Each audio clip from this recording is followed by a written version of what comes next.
This is the incredible story of ethanol. Whoa, it's so hot in here. We're going to explore the different ways that it's made.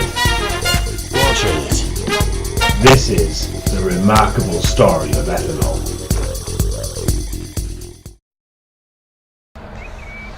I'm going to show you the story of ethanol, or more commonly known, alcohol.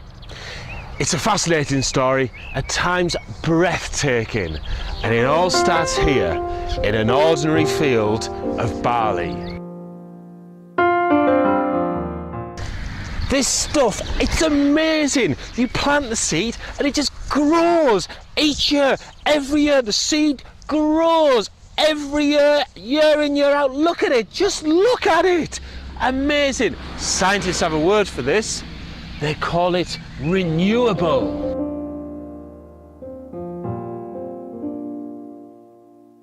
But that's only the start of it. To get from this to this is an epic adventure, and I'm going to take you there.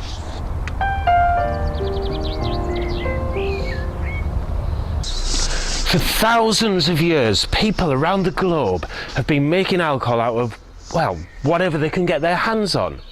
The French made wine out of grapes.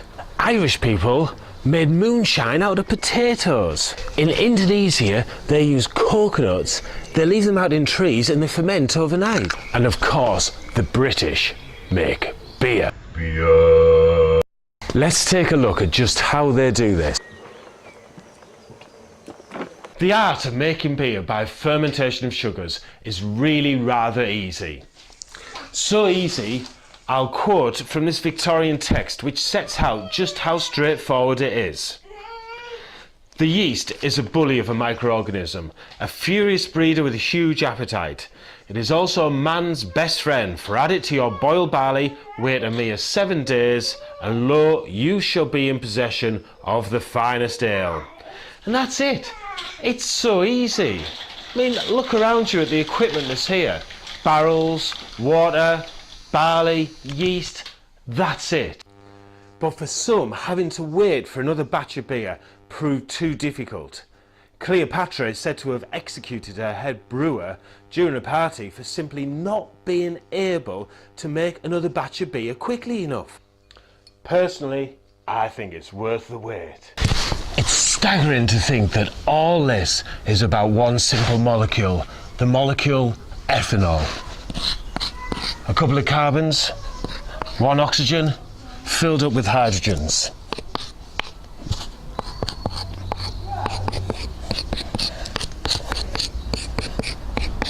Looks just like ethane, which I remember learning about in school, except it's got an extra oxygen in it. Ethanol. So far we've seen how this can be made from fermentation of sugars, but that isn't the whole story of ethanol. That's only the beginning.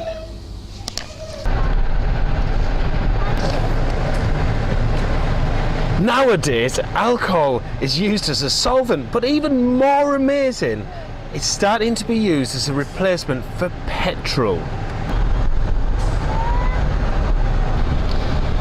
Here, in the heart of Brazil, the cars run mainly on ethanol, not petrol.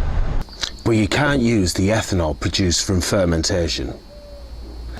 It's simply not pure enough. There's too much water in it.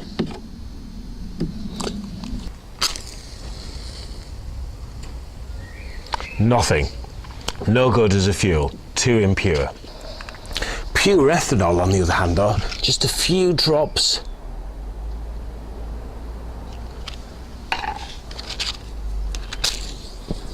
Incredibly flammable, brilliant fuel, and a perfect alternative to petrol.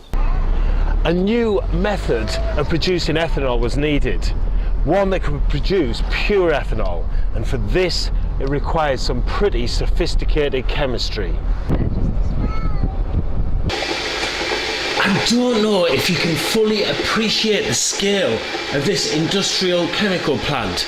This is where they make pure ethanol. Here they're heating up crude oil it goes into the fractional distillation column here where it's split up. Now, some of the less useful fractions get cracked, and as a result of that over here, you get some of this wonderful chemical called ethene.